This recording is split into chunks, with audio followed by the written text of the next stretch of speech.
Magandang hapon mga karwas, mga kabed at mga ka-DIY. So dadako tayo sa mechanical parts na. Yung mga piyesa na po.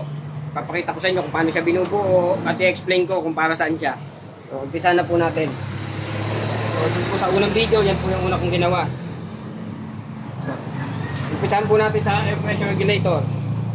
So pag binili po natin ito, minsan nakakabit na, minsan hindi pa. Kagaya nito nakakabit na. So kailangan ko itong tanggalin. Tanggalin ko muna, then explain ko sa inyo kung bakit.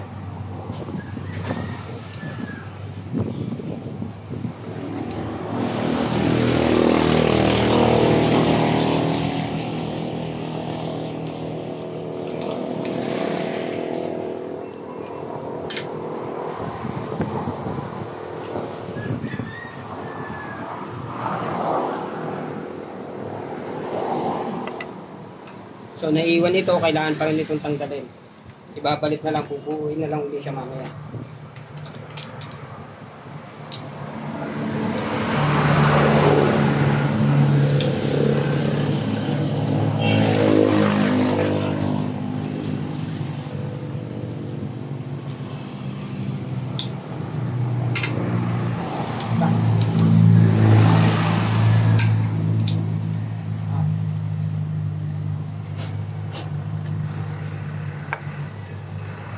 So yan po, natanggal na ha. Pagkatanggal po, buuin nyo lang uli. Kasi gagamitin pa natin ito mamaya.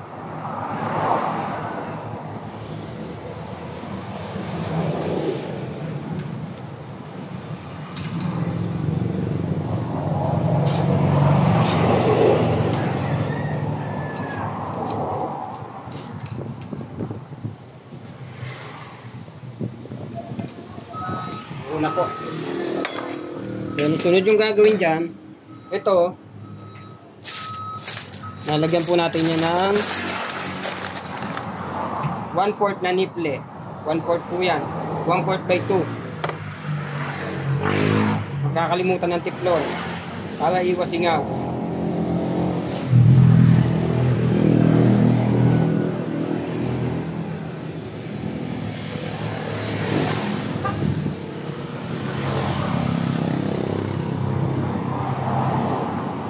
Huwag nyo pong titipidin sa tiplon. Kasi pag nagsingaw, ulit na naman.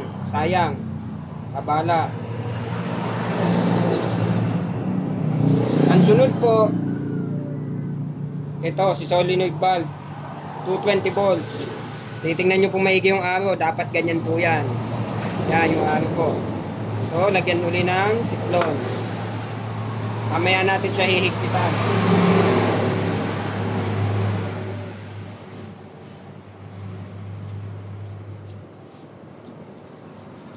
Para isang higpitan lang.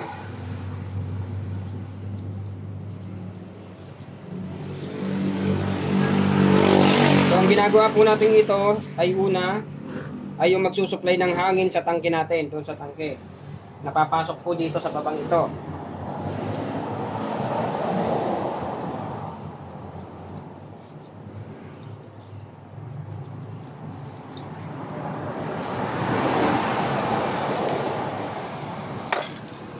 Bago nyo ikabit, tanggalin nyo muna ito.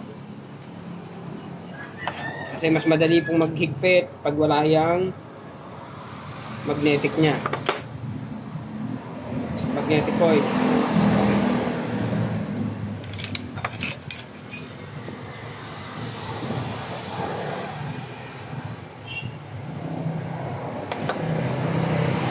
Huwag mong kalimutan yung arrow ha. Doon po nakaturo, palabas.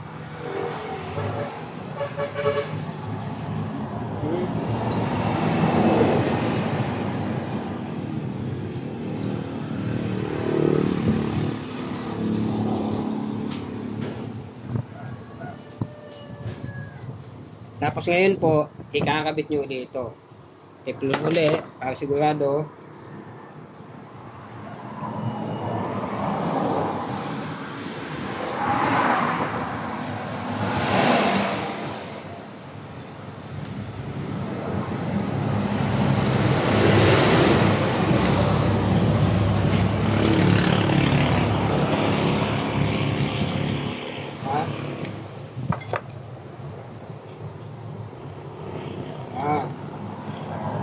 yan.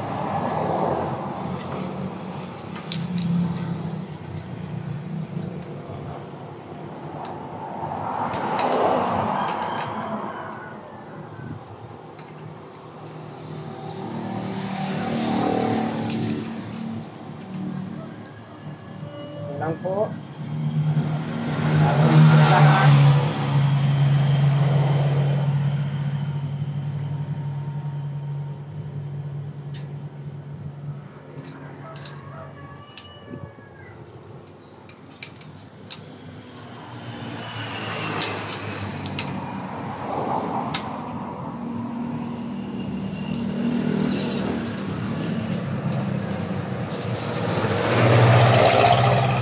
Ganyan pong position na yan, naka-align po ito dito.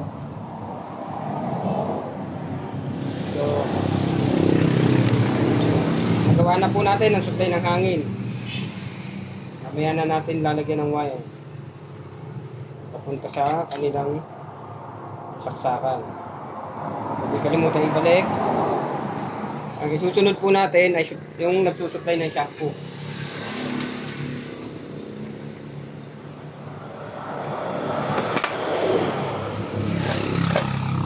Ito po, ito ang gamit ko ngayon. Dati po booster pump. Kasi nung una, nahihirapan po ako makakuha ng ganitong pyesa. So ngayon, nakalabas na uli. Siguro kaka-wishlist ko, lumabas din sa wakas. Kasi dati po 12 volts na pump ang nakikita ko. Magkaroon man yung malalaki talaga, yung pang tangke ng tubig. So wala yung mga ganito nung una. So ngayon, meron na, yun po ang kagandahan. Check nyo yung arrow. Ang una natin kakabit,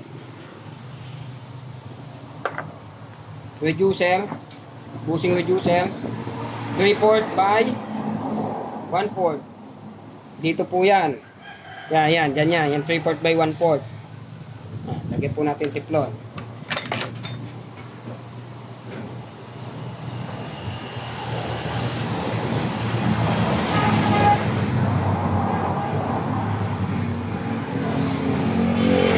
Any fittings po, napalagay nyo na pwede nyo magamit, pwede po. As long as makukonect nyo yung shampoo papunta sa tangke. Is natin ng konti ang camera.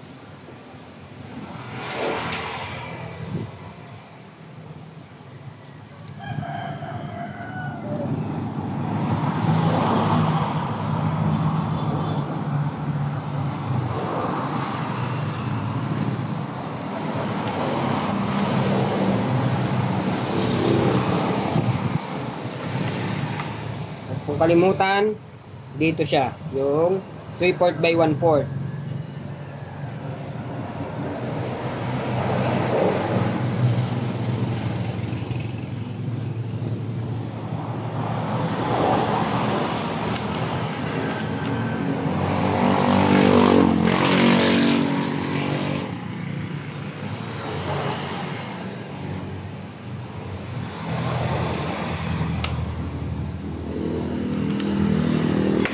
Sunod po dyan, air chuck valve dito po sa 1/4. Lagyan ko lang ng tiplon.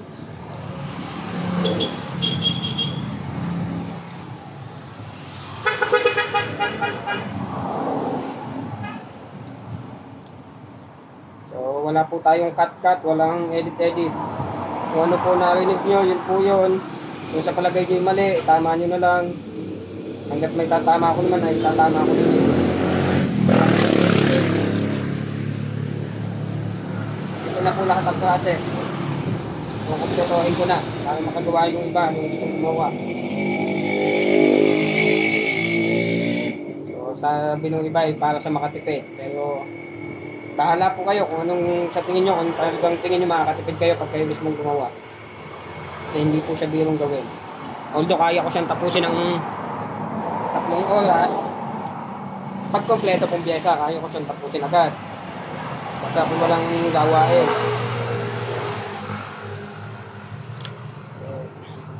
Minsan po kasi yung pyesa talaga napakatagal dumating. Nasa province po tayo. Bibiro.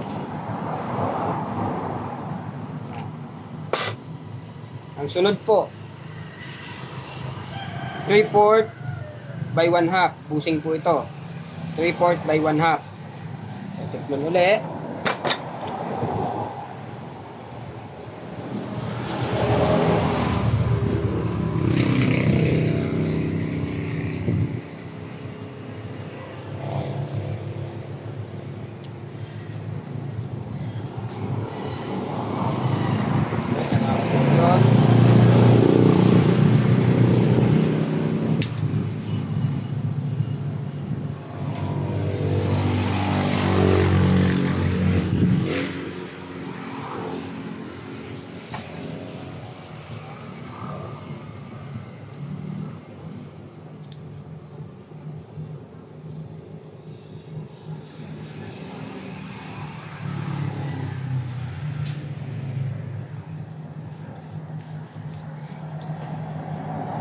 Basta pinakamahalaga po dyan, huwag kayo magtitipid sa tiklon.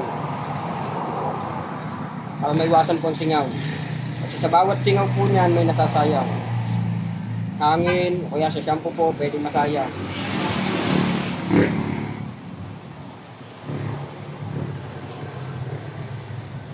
Kaya po yan, pag gumagawa ko talaga napakahihigpit lahat.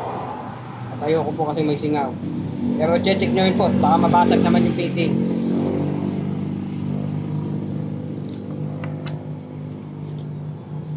Yan. Yan po yan. So,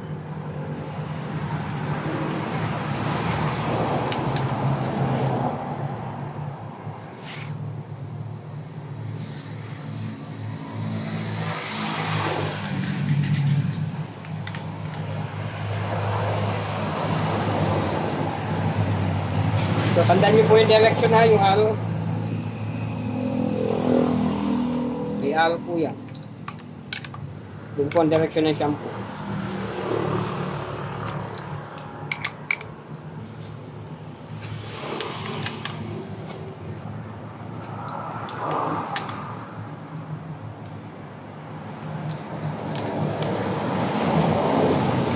Yan. Yung sunod po dyan, solenoid valve ulit. Ito na po, solenoid valve. Ang purpose po nito, ay siya po nagtatrap kasi normally close po yan. Pag nakalagay po yan dyan, syempre kung yan po ay naka-open, dadaloy lang ng dadaloy papasok sa inyong tangke ang shampoo. So once na natapos po ang binigay kong oras para gumana sila, ay naka-off na po yan, nakasara na, hindi napapasok ang shampoo kahit anong mangyari. So yun po yan, yun po ang kagandahan niyan. Kahit pa po ito tumakbo ng tumakbo, kung hindi po ito natakbo, hindi rin po makakapasok ang shampoo. Kaya napakahalaga po ng tandem na yan. Dapat po sabay silang gagana. So, ang nilalagay ko po 2 seconds. Halimbawa po naghulog 5 piso. 2 seconds po. Ganun kabilis. Parehong nabuhay po yung dalawa, parehong mamamatay. Ganun po ang kagandahan niya.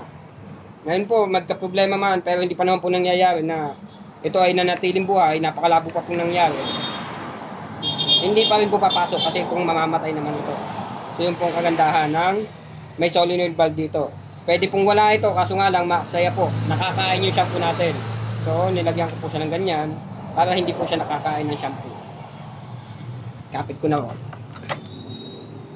May arrow po uli yan, yung direction, sundin nyo po, dapat kahilera noon. Hindi magsasalubong.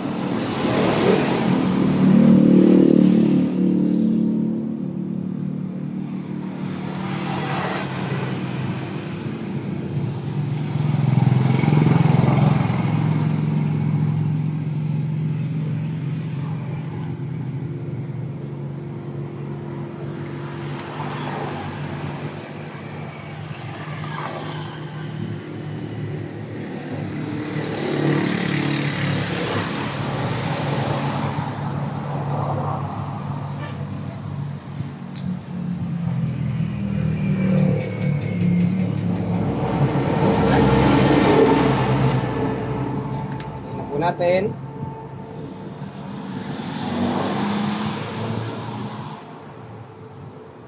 So yun lang po yan. Minsan hindi maiwasan magdumi.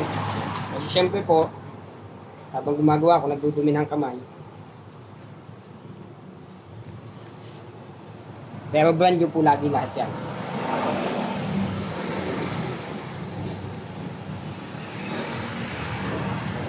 Ihit ko yun.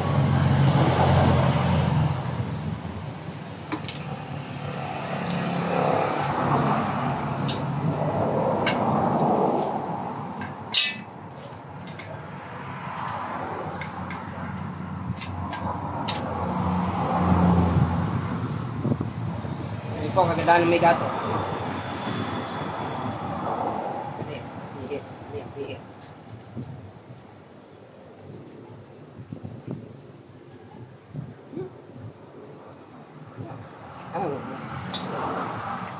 Dito pa siya kasi maluwag pa.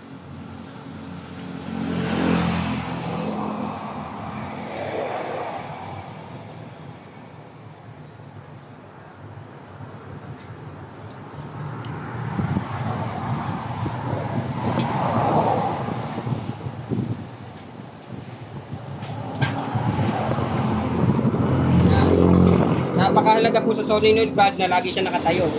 Although pwede nyo siyang i-position any position, pero pinaka-advisable sa kanya ay nakatayo. So, mapapansin nyo po yan, ganyan po yan, nakatayo. Yun po ang mga laging position niya.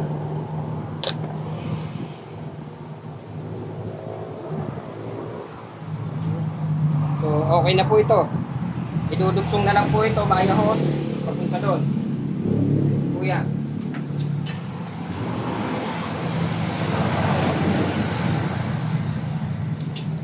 Dudugsong nyo na lang po yan. Siyempre, lalagyan nyo na lang ng linya. Mamaya ako ipakikita. Papuntang ngayon po itong dulong ito dito sa pasukan ng shank. So, yun po siya. Okay na po tayo dito sa pang-supply ng shampoo. Ang susunod po natin ay yung pinaka-controller na ng lahat. Ito na po. Relay. Yan na po ang nagko-control ng lahat. H3Y. Yan po lagi ang gamit ko. Yan po magko-control ng lahat sa kanya. So, papakita ko po sa inyo kung paano siya i-wire. Step by step po tayo. Para madali. Para di kayo malilito.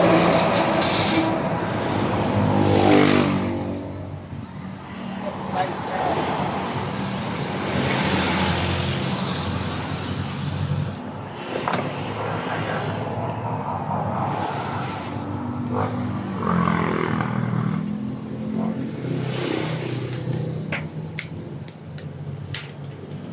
So, mahaba pa po itong wire na ito. Pero isang metro lang ang kailangan natin dyan. Gagawa muna tayo ng plug.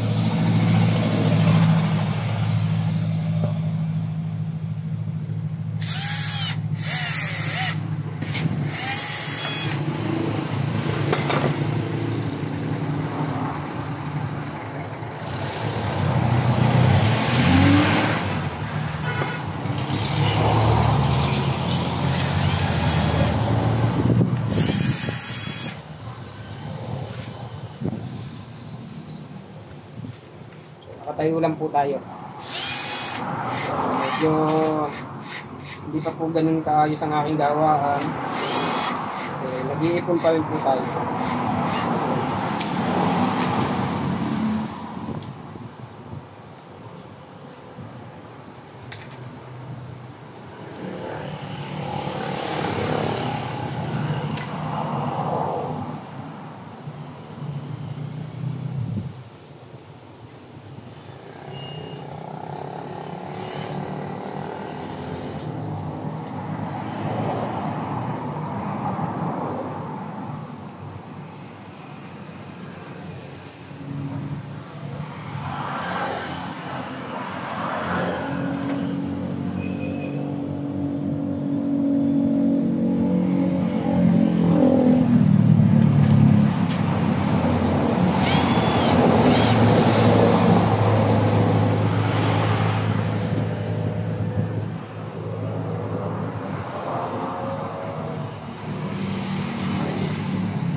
Isang metro po. Tuloy natin. Estimate na lang. Hindi naman kailangan perfect na 1 meter.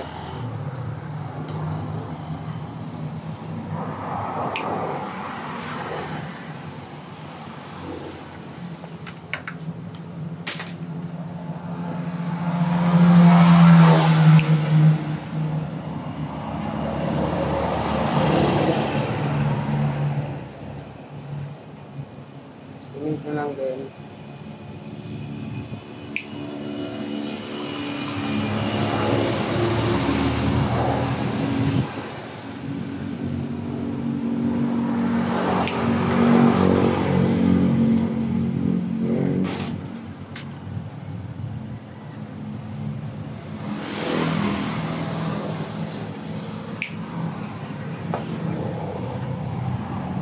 Ito po.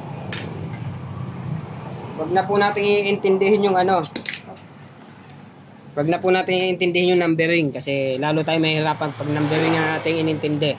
So left and right na lang po tayo. So imagine left and right. Ang left ay line 1, ang right ay line 2. So ito pong line 2, magka-connect po yung dalawang yan. Lalagyan nyo ng jumper dyan. Ano po? Lalagyan nyo ng jumper. Yung nasa kanan nyo. Ano po? Ito naman, line 1. Yung supply nyo naman dyan, pupunta naman yan doon sa saksakan, which is papakita ko mamaya. So, lagyan muna natin ng jumper. Saka yung i-connect na natin yung linya.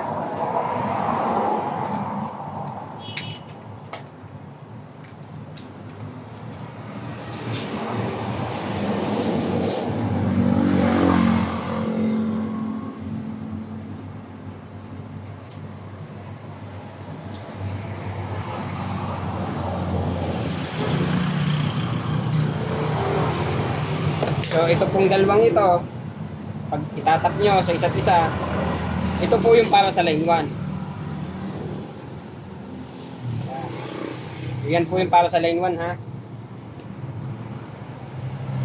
Kukuha tayo ng pan-jumper para sa line 2.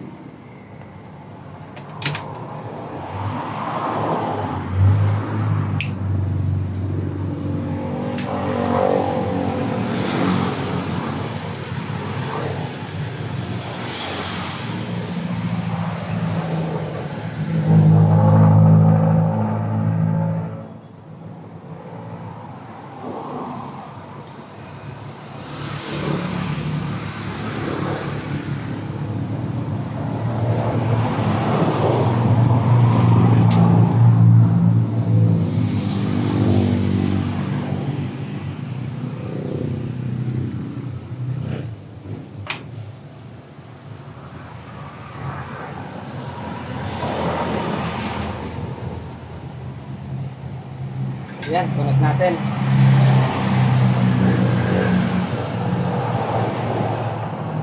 Dito pong may mahabang wire. May mahaba para sa line 1. Yung may pan-jumper na maiksi para sa line 2, papunta yung jumper doon.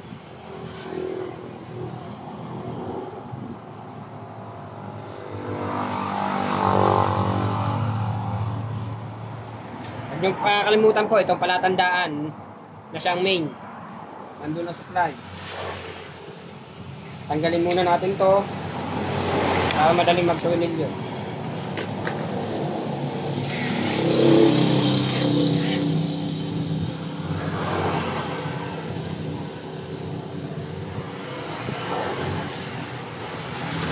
So ayan po yan.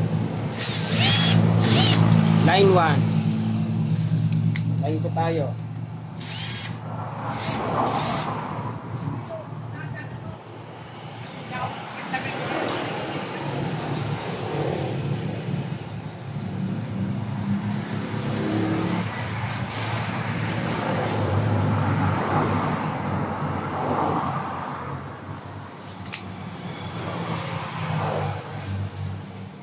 Mahirap kasi nakatayo lang.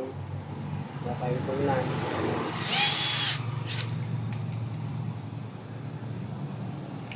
Tapos itap. Kasi kung itindihin pa po natin yung numbering, medyo nakakaduling po yan. Ang liliit po na number doon. Huwag na tayo mag-diagram pa. So, yun po yung pinakamabilis na paraan.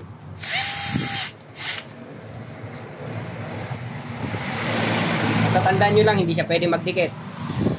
Hindi siya pwede magdikit. Kasi line 1, line 2 yan. So, yun po, naka-jumper na. Ito naman po, para sa line 1 ng inyong outlet. Ito natin sa outlet. Ito po sa outlet. Apatan po dapat. Hindi tatluhan, hindi dalwahan, hindi apatan.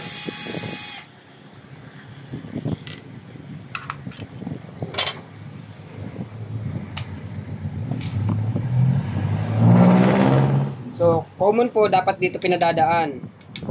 Pero ako po dito ko pinadadaan, tinatanggal ko to. Para mas maalwan ko kung may daan yung wire.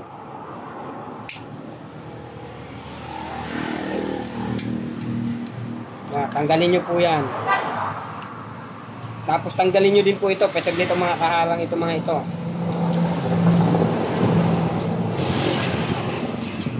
Kasi papasok nyo yung wire.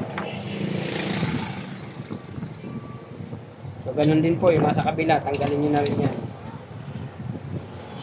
Hindi naman importante yan.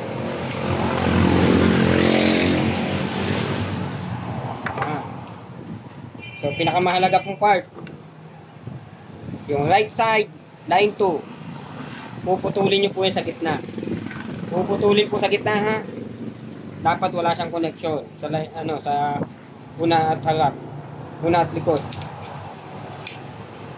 Yan, pinutol na po wala na siyang connection. Ibaba natin para yan, pinutol na po. Kasi po ito ay para doon sa isang linya at yung isa para sa isang linya. Kung magkaiwalay po siya. So, magkaiba po kasi ng oras na takbo. Makikita nyo mamaya kung bakit siya pinutol. So, dito yung ito po, itong mahabang wire na ito dito. Dito po yon sa left side. Natin. Muna natin ikabit. Ito muna. Dapat tig-isa po sila. Ito pong dalawang wire na ito, tig-isa sila.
Kaya po kailangan nyo siyang tanggalin talaga kasi dapat maluwag na makakapasok yung maiipit yung wire. Ano po? Dapat maayos siya. Yan, ganyan po siya. So yung line 1 nandito. So ang purpose po ng line na ito ay tig-isa po yan dito sa line na ito. Yan pong line na yan, tig-isa sila dyan. Number ata niyan ay tinatanda 1 at 5 ata. Kung ano man yan, hindi ko tandaan yung number niya. Kasi medyo hindi ko na po makita, masyadong maliit ang number. Kasi yun na lang po tinatandaan ko dyan, yung paggagawa ko. So, ayan po. Ito pong nasa malayong ito, yan po ha. Although pwede naman magkabaliktad, ililipat nyo lang ang saksak. Ito nasa malayong ito, para dito po yun. Yan, para dyan po yan. Ito po nasa malapit na ito, para dito naman po.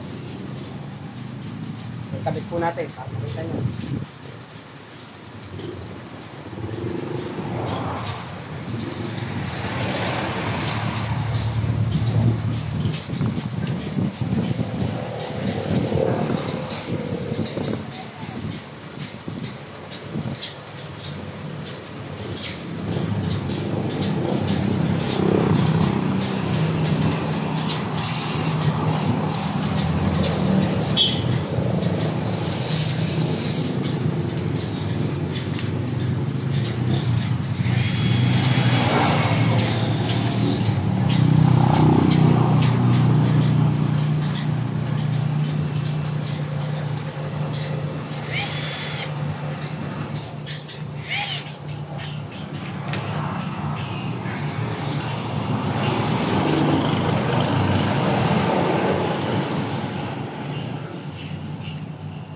So, ayan po. Pinakamaganda niyan, tandaan nyo na lang po kung aling yung wire. So, tinatandaan ko po yan. Yun pong may sulat, ito po yung malapit. So, alam ko na agad kung saan ko ilalagay. Ano po? So, sarahan ko na. So, pwede ba biliwan dito?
So yan po, itatap na lang siya.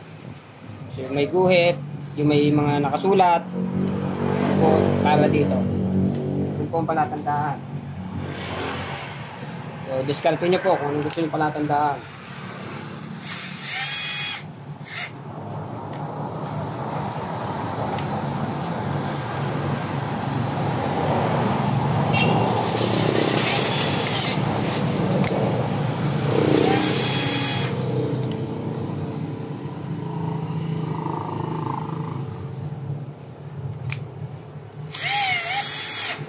Yun po, kung tutuusin po, tapos na.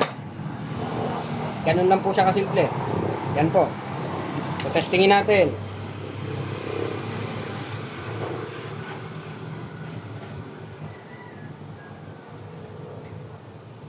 Test po tayo. Nilagay ko lang siya sa 5 seconds. So, ang proseso po, ganito na lang. Sasampol tayo para madali nyo matandaan.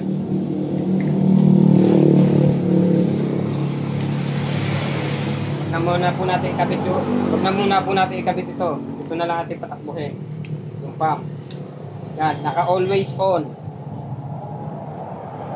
Testingin muna natin kung tama na dapat ito muna mabubuhay. Ngayon po kung nagkabaliktad man ang wiring, halimbawa po itong dalawang ito, kasi ito po yan, magkasama dito yung isang ito. Para dito po yun ha. Ito. Pag ginawa nyo ng linya. Kung halimbawa man pong baliktad, dito nyo ilagay. Kasi ito pong isang ito, itong itim na ito po, dito po sa dalawang ito, maalin dito. Saan natin? Testingin na lang natin sa drain. Kunwari na lang po yung napapasok na hangin. Pag sinaksak natin, in 5 seconds po, tatakbo ito. So yung pong nilagay ko kunwari 5 seconds, pag tumakbo ito, papasok po yung shampoo sa tangke. Ganun po ang processing noon.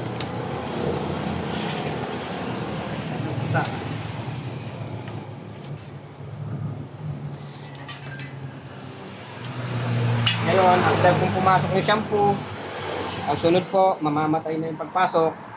Yung hangin na po papasok na sunod. Para mag-mix na po yung shampoo at tubig, maging foam. Kisan po natin. So yan po, nag-run. In 5 seconds. Yun, namatay na po.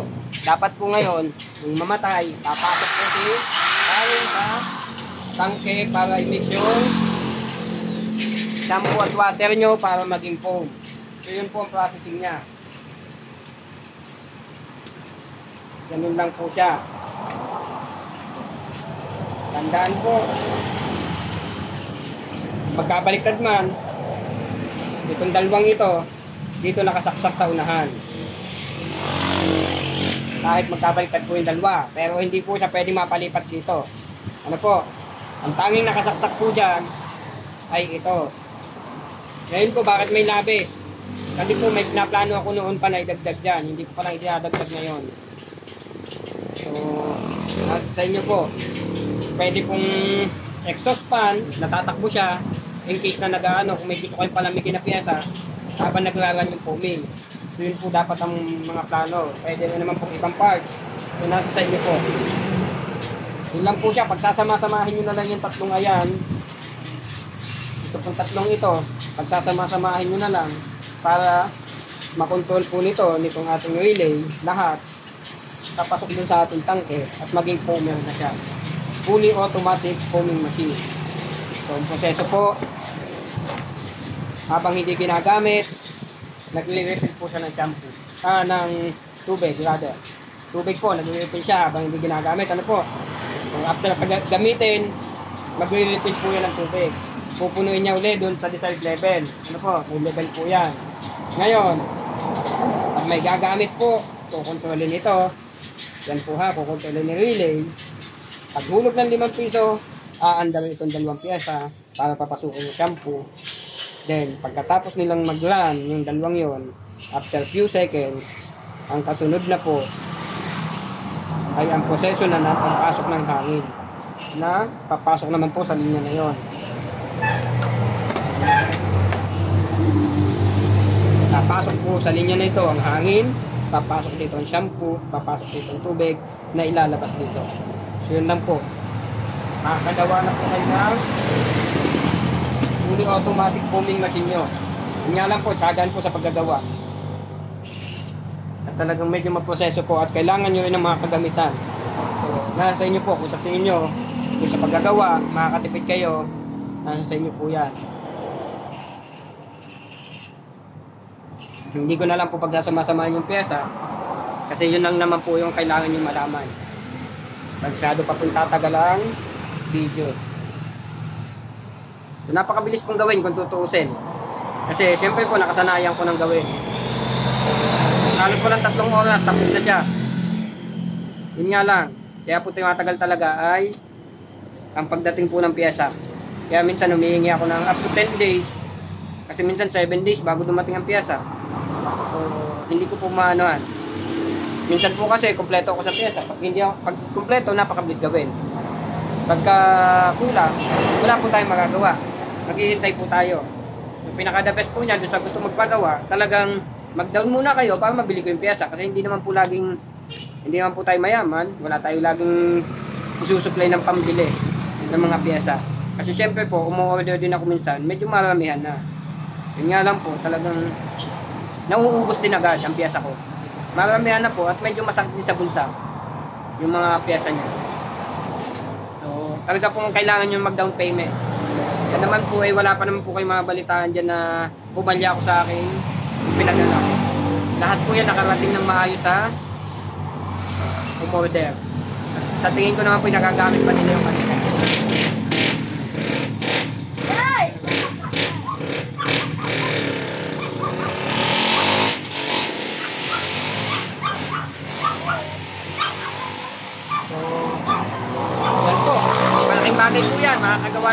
fully automatic foaming machine nyo. So, kagaya po ng akin, pinababayaan ko lang siya. Kasi nga po, fully automatic, wala akong iniintindi na i-refill. Wala akong iniintindi na kailangan ko laging i-check. Gumagamit lang ng car wash ko lang gumagamit. Ganun lang ng ganun. Daily yon. Napakadalang po ng maintenance. So, kagaya ng aking kauna-anahan po, 3 taon na. Nung nag-release po ako, mahigit 1 taon na. Kasi nga po, 2 taon ko muna siyang na-test. Kumbaga, talagang medyo naging madugo din ang processing niya. Talagang napakalami din ginastos. So, yun po, anong kagandahan niya. Naging sulit naman po, naging matagumpay naman po kasi nagawa ko siya talagang fully automatic.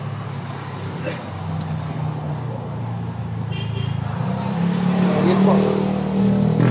Ayun na pong bahala, umintindi doon sa mga ipinakita ko. Kung meron po kayong hindi naintindihan, pwede po kayo mag-message sa akin.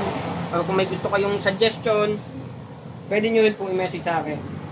Wala naman po masama doon. Mas maganda nga po yung nagko-komento kayo na possible na ikagaganda pa ng machine. So, tingnan po natin kung may kulang pa ako sa aking tutorial. Para at least po